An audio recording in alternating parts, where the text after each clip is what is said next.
കടലമുട്ടായി ഇഷ്ടമില്ലാത്തവരാരല്ലേ ഉള്ളേ? നമുക്കിന്നൊരു അരച്ച കടലമുട്ടായി ഉണ്ടാക്കാം. അതിനുവേണ്ടി ഒരു പാനിലേക്ക് 1 കപ്പ് കടലയിട്ട് നല്ലപോലെ റോസ്റ്റ് ചെയ്തെടുക്കണം.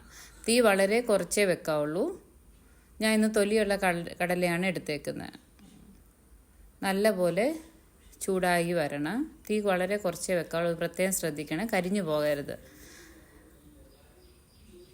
തീ കുറച്ചതിന് ശേഷം അടുപ്പിൽ നിന്ന് വാങ്ങി തണുക്കാൻ വെക്കണം.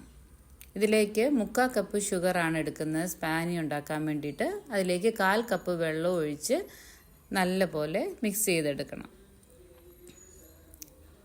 മിക്സ് ചെയ്തതിന് ശേഷം ഒരു നുള്ളു ഉപ്പിടണേ. ആ മധുരം ബാലൻസ് ചെയ്യാൻ വേണ്ടിയിട്ട് ഒരു നുള്ളു ഉപ്പിടണം.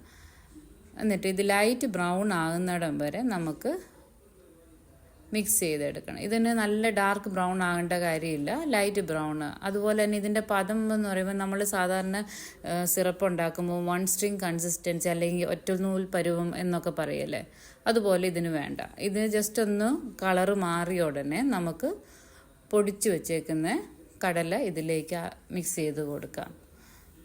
മിക്സ് ചെയ്ത് തീ വളരെ കുറച്ച് വെക്കണേ. നല്ലപോലെ മിക്സ് ചെയ്തതിന് ശേഷം 1 സ്പൂൺ നെയ്യ് ഒഴിച്ച് നല്ലപോലെ ഇളക്കിയെടുക്കണം. ഇളക്കിയെടുത്തിട്ട് നമ്മളിത് മാറ്റുന്നത് ഒരു ബട്ടർ പേപ്പറിലേക്കാണ്, അല്ലെങ്കിൽ ഒരു പ്ലേറ്റിൽ എണ്ണ തടവിയിട്ട് അതിലേക്ക് നമുക്ക് മാറ്റി വെക്കാം. നമുക്കിത് ആ ബട്ടർ പേപ്പറിലേക്ക് ഷിഫ്റ്റ് ചെയ്തിട്ട് നല്ലപോലെ പരത്തിയെടുക്കാം. നമുക്ക് ഇഷ്ടമുള്ള ഷേപ്പിൽ കട്ട് ചെയ്ത് ചൂടോടെ തന്നെ ജസ്റ്റ് ഒന്ന് പരത്തിയെടുക്കണം, അല്ലെങ്കിൽ നമുക്ക് കട്ടിയായി കഴിഞ്ഞാൽ ബുദ്ധിമുട്ടാവും. പരത്തിയെടുത്തിട്ട് നമുക്ക് ഏത് ഷേപ്പിലാണോ വേണ്ടത് ആ ഷേപ്പിലേക്ക് നമുക്ക് നല്ലപോലെ കട്ട് ചെയ്തെടുക്കാം.